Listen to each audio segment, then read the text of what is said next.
আসসালামু আলাইকুম সুপ্রিয় দর্শক শ্রোতা।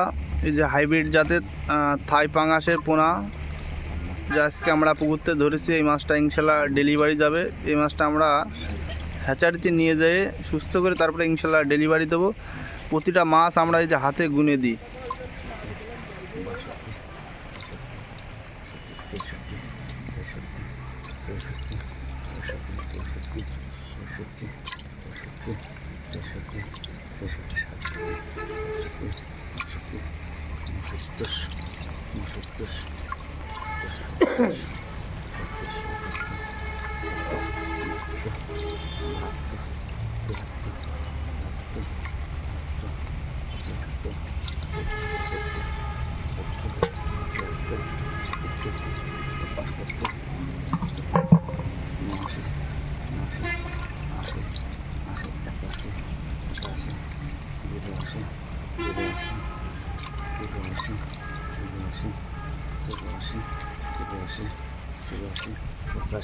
পানি